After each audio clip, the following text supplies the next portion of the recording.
Thanks so much for inviting me. It's a pleasure to be here and also to meet everyone. All right, so this study is joint work with Anisette Fanwa, who's a PhD student, Marieke Huisenschritt and Bertrand Keller. All of them are at HEC Paris. As you can probably infer from the title, the key question that we are asking in this paper is how can non-profits improve their governance to increase their social impact? Now, I don't need to tell you that there's a long-standing literature acknowledging the importance of corporate governance for firm performance and long-term success. And this need for governance arises from the agency conflict due to the separation of ownership and control. And so to mitigate this agency conflict and to maximize firm value, companies can implement a wide set of governance mechanisms, such as performance pay, managerial ownership, and shareholder power. And to incentivize the folks to come in here, let me get outside. Are you joining? That's the governance of non-for-profit organizations. All right. I'm getting slowly into my teaching mode. Can you tell? Okay, no. right. All right. So if you think about it, this entire literature really has focused on for-profit organizations. But what about non-profits? How can non-profit organizations improve their governance? Now, I don't need to tell you that non-profits differ from for-profits along various dimensions, and one of the key differences, the most obvious difference, is that non-profit organizations don't try to maximize firm value, but rather social value. Another difference is that non-profits are subject to the so-called non-distribution constraint, which doesn't allow them to distribute the profits to donors and employees, but rather they need to reinvest those profits into the social purpose of the organization. And the direct implication of this non-distribution constraint is that non-profits do not have owners. That is, the investors who fund non-profits through donations have no claim on the non-profits' revenues and assets. They have no control rights over the organization, and they're not the primary beneficiary of non-profit organizations. And so, accordingly, many governance tools that are available for for-profit organizations, such as performance pay and manager ownership, they are not available in the context of non-profit organizations. And this leaves open the question, well, what is available, what governance mechanisms are available and effective in order to improve the governance of non-profit organizations? And this is the question that we are asking in this paper. Now, answering this question is important from both a social and economic perspective. On one hand, we know that the non-profit sector represents a very large part of the global economy. Just to give you a sense, it provides about 1/3 of total employment in the social sector. This corresponds to about 6 to 9% of total employment and GDP in the US. And we also know that every year, large amounts of funds and efforts are invested into the pursuit of social and environmental causes. And so, understanding how to efficiently use those funds is not only important from the non-profit organization's perspective, but also for impact investors and donors who try to make a difference in this world and improve the social impact of the funds invested. And perhaps most importantly, it's also important for the achievement of the United Nations Sustainable Development Goals, which includes, for example, no poverty, zero hunger, gender equality, the development of sustainable cities, climate action, protection of life below water and above land. And I know my discussant is loves scuba diving, so I'm pretty sure he cares about number 14 here. But this is not the SDG that I'm focusing on here. We are focusing on one specific SDG, and this is good health and well-being. And specifically, when we look at global health, there's no doubt major progress has been made in the world in the past years, but unfortunately large disparities still remain, and in particular Sub-Saharan Africa remains the region with the highest mortality rate. To give you a sense, about 8% of children, they die before they can celebrate their 5th birthday, and about 7% of infants don't even survive the first year. And so these percentages are about 14 to 15 times higher compared to countries such as the US, UK, and France. Now, in this study, we focus on one specific country in Sub-Saharan Africa, and that is the Democratic Republic of Congo, which, sadly speaking, is among the countries with the highest infant mortality rates.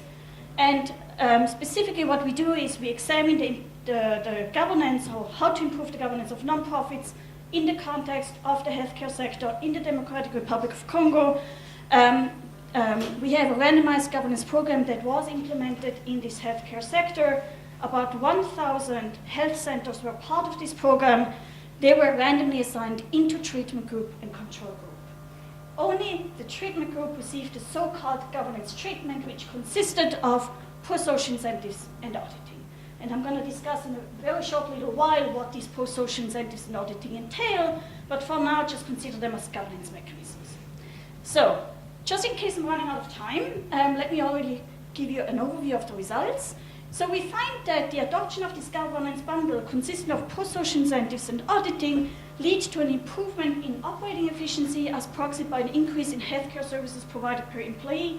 We also find that it leads to an improvement in social performance as proxied by a reduction in stillbirths and neonatal deaths.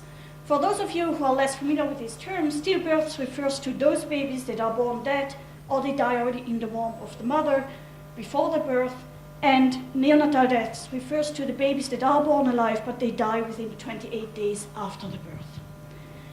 Then we look at whether the density of payer organizations matters, and we find that governance matters the most for non-profit organizations that are located in more remote areas.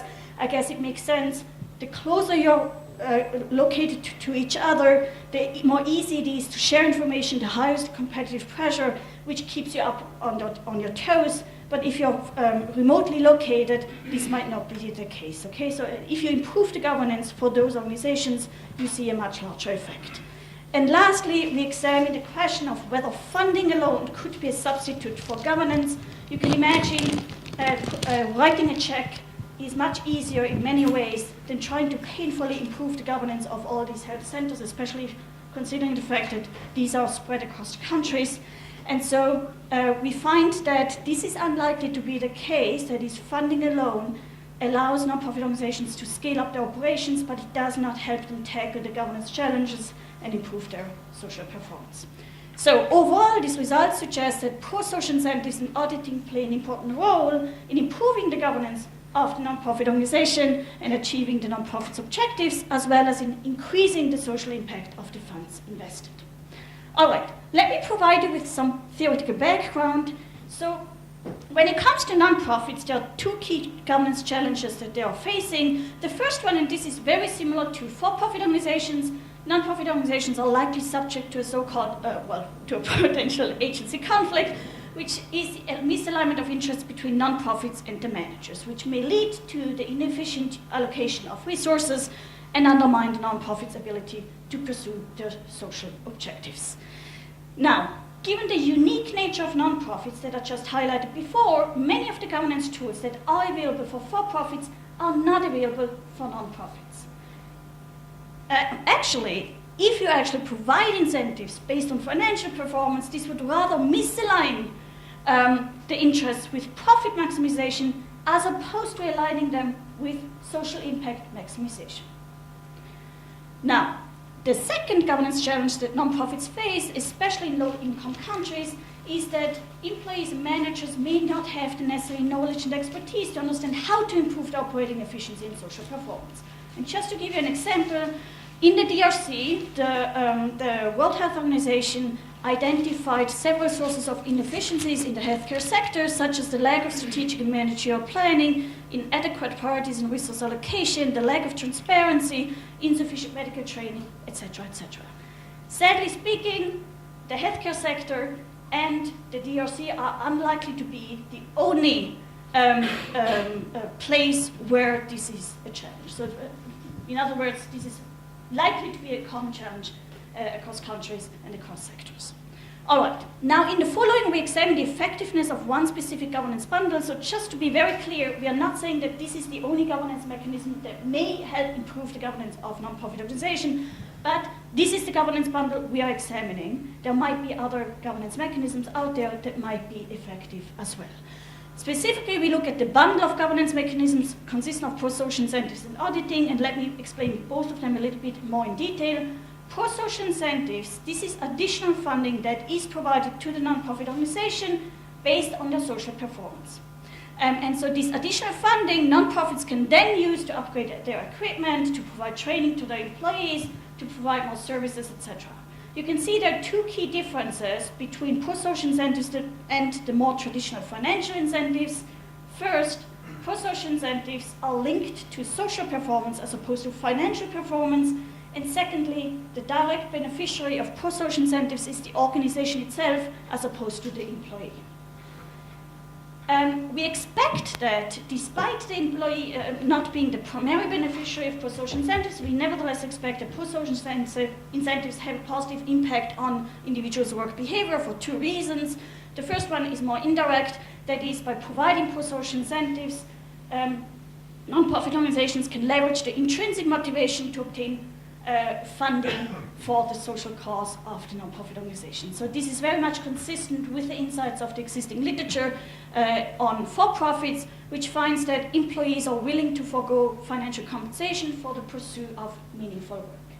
The second reason why we expect there is a positive impact on the individual's work behavior is that pro-social incentives allow non-profit organizations to provide better equipment, to provide training to their employees, which are direct benefits to the employees and arguably help improve the attractiveness of the workplace.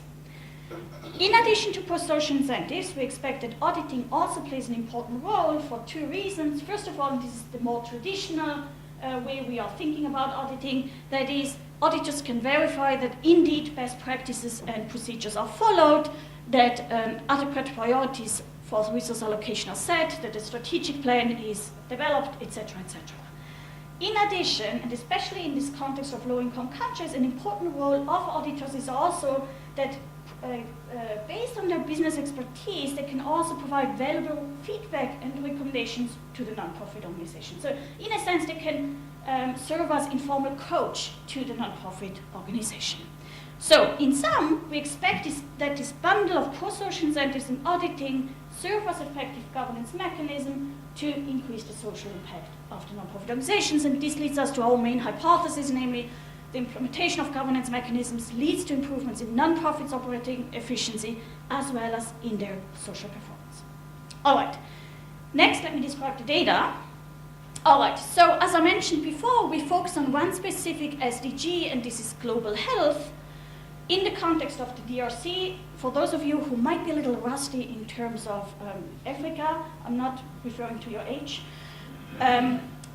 the Congo is nicely located in the middle of sub-Saharan Africa, and it is divided into 26 provinces. Here you have three pictures of health centers we are looking at. So here we are clearly not looking at the Mass General Hospital in Boston, okay? So these are all relatively small health centers. They provide only primary healthcare services. Most of it is related to mothers and infants. You can say that they have a few staff members. Most of them are staff and nurses. Only very few have doctors. And I'm going to provide you with some summary stats afterwards, but this is just to give you a visual impression of what we are dealing with here. All right. Now, let me introduce the PDSS program. So the PDSS program stands for Le Projet de Développement du Système de Santé. It is administered by the World Bank. It started in the first quarter of 2017, and it is a randomized program in healthcare. So the aim of this program is to develop the healthcare system of the DRC. All health centers, they are located in 13 out of the 26 provinces, and the selection was done by an expert team from the World Bank. To be very clear, whether or not a health center is part of this program, this is not random. But what is random is then those in the program, those health centers in the program, whether or not they are assigned to the treatment or control group. All right. In terms of treatment groups, so they receive financial subsidies in addition to the governance treatment, which consists of pro-social incentives and auditing, while the control group only receives financial subsidies. And if you think about it, this randomized assignment really allows us to identify the causal impact of improved governance on the nonprofit health centers' outcomes, such as operating efficiency and social performance.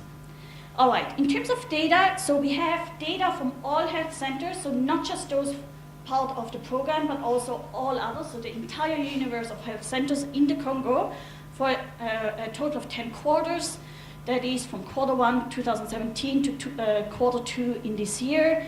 We have detailed information on each of the health centers with respect to operations, so this includes staff, number of staff, composition of staff, number of consultation, type of consultation, birth statistics, etc., the name of the center and the location. In our final sample, we have 999 health centers that were part of this PDSS program, and then in addition, obviously, we have all the other health centers as well. I'm going to talk about them later on.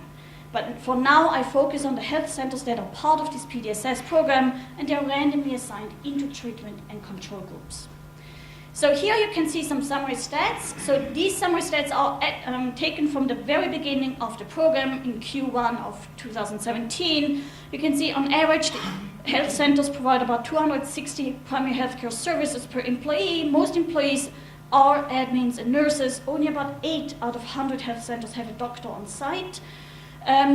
They only provide primary healthcare services. Most of it is related to mothers and children. In terms of birth statistics, you can see 98.8% are live births, but 0.75% are stillborn, and 0.46% are neonatal deaths. Then here are some financials, and then in terms of population statistics, you can see that on average, health centers serve a population of about 11,000 people and a broad health district of 204,000 people. All right. Now, in terms of randomization, if it is truly random of whether a health center is part of the treatment group or part of the control group, then we should see no significant difference between treated and control groups along all these dimensions. And this is exactly what you see in this table.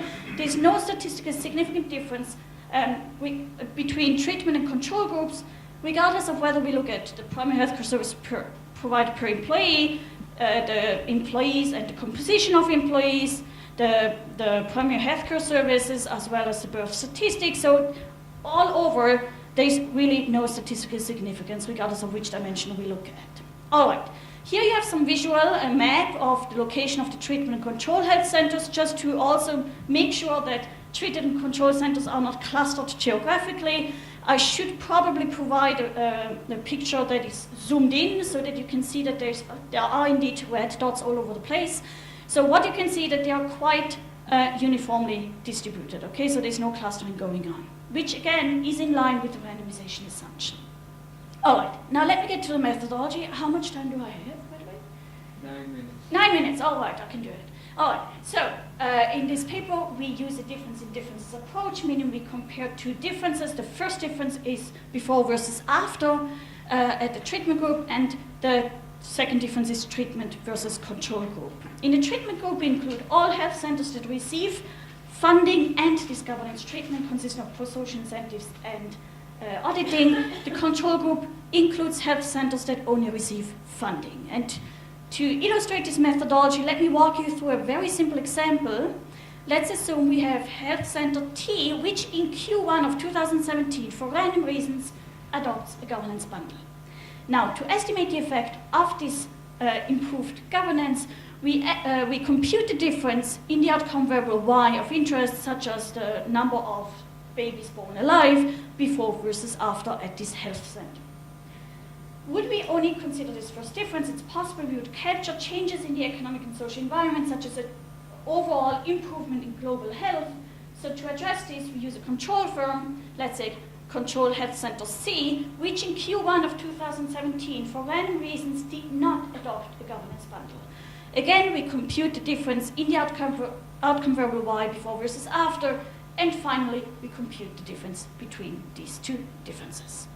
So this methodology can be implemented by estimating the following regression. On the left-hand side, we have the change in the outcome variable Y at the health center from Q1 to Q10. On the right-hand side, we have province fixed effects, and treatment is a treatment indicator that is one for health centers in the treatment group, 0 or otherwise, and epsilon is the error term. And throughout this study, we cluster standard errors at the health district level to allow for dependence of the error term at the local level. All right, in terms of main dependent variables, so to capture operating efficiency, we take the ratio of number of primary healthcare services provided per employee. So in a sense, this is like labor productivity, if you will. And to capture quality of healthcare services provided, we use 3 measures. The first is the share of stillbirths. This is the ratio of stillborn babies relative to total births. Again, stillborn relates to those babies that are born dead or die already in the womb of the mother before the birth. Then the share of neonatal deaths, which is the ratio of neonatal deaths relative to total births, which are those babies that are born alive but they die within 28 days after the birth. And last but not least, and this is to complement, the share of live births. All right, let me show you the results. So first we look at the impact of governance on the health center's outcome. In the first column, we look at the change in the operating efficiency as proxied by a change in primary healthcare services provided by employee. You can see there's an uptick by 93 with a mean of 267. That means operating efficiency increases by about 35%. So this is quite a substantial improvement in terms of operating efficiency. Next, we try to understand where does this improvement come from? Is it from the numerator or denominator? So we look at both the number of health center employees and the composition of employees, as well as the volume of healthcare service provided. As you can see, in terms of employees, they decrease by about 8.5%. Doctors and nurses, they increase, but none of that is significant. The only significant change is with respect to staff members. There's a reduction by about 10% from the treatment group compared to the control group. So when we look at the volume of healthcare services, the change in the volume of healthcare services, you can see that they all improve, but none of them is significant. So suggesting that this improvement in operating efficiency really comes from a reduction in administrative overhead. Next, we are looking at the change in quality of healthcare services provided. So we look at the change in the share of stillbirths, the change in the share of neonatal deaths, and the change in the share of live births. As you can see, the stillbirth probability reduces by about 44%, and neonatal death probability decreases by about 58%. So this is quite substantial. So overall, this suggests that this governance treatment leads to an improvement in social performance. All right. Next, we conduct a better robustness test. I'm not going to go through them, but one thing I would like to point out that is we double check that there's no gaming behavior going on. So one potential concern is that because health centers now know that they would get additional funding provided that they show that there are less dead babies born or so, they might be at risk that they are more likely to refer high-risk mothers to other centers or to hospitals. So to verify whether there's gaming behavior going on, what we look at is there any change in the share of stillbirths and neonatal deaths in the nearby hospitals, in the control health centers in the same health district, and in the so-called outside group, which I have not talked about yet. And as you can see, there's no change going on, suggesting that health centers are not engaging in any kind of gaming behavior. All right, very quickly, the dynamics of the treatment effect. So in the baseline specification, what we do is we look at the change from Q1 to Q10, so a time period of changing over a time period of 10 quarters. Here we are looking at different lengths of these time periods, and you can see it takes about 5 to 6 quarters before the effect materializes in terms of reduction in administrative employees, which eventually improves operating efficiency. It takes much longer for the quality of healthcare services to improve, namely about 7 to 8 quarters, which probably is not surprising, given that birth-related performance probably takes much longer to improve than reducing staff members. Next, we look at the moderating goal of the density of health centers. So far, the results suggest that pro-social incentives and auditing play an important role in mitigating the governance challenges that nonprofits face, namely the agency conflict and the sharing of important information and valuable knowledge. So this suggests that the flow of information, the spread of business practices play an important role in the governance of nonprofit organizations, and accordingly we would expect that the geographic proximity of health centers matters. And this we expect for 2 reasons. First of all, the more closely you're located to each other in terms of health centers, the easier it is to share information and valuable knowledge, and the higher the competitive pressure. If my health center provides a poor service than Benny's health center, which is next door, most likely my patients are going to walk out my door and go to Benny.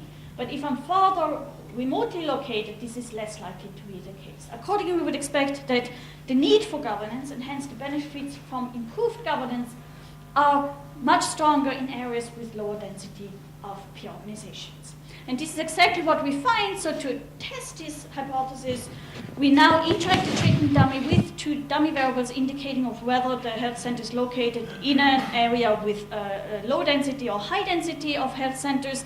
And you can see that the effect is only significant and strong in more remote areas. This applies to both operating efficiency and social performance.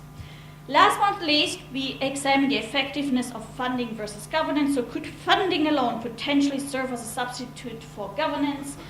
I'm going to fly over this, but we expect that funding alone, this helps mitigate the financial constraints of the non-profit organizations, but it doesn't really help tackle the underlying governance challenges, and therefore we would expect that funding alone does not serve as a substitute, but rather as a complement.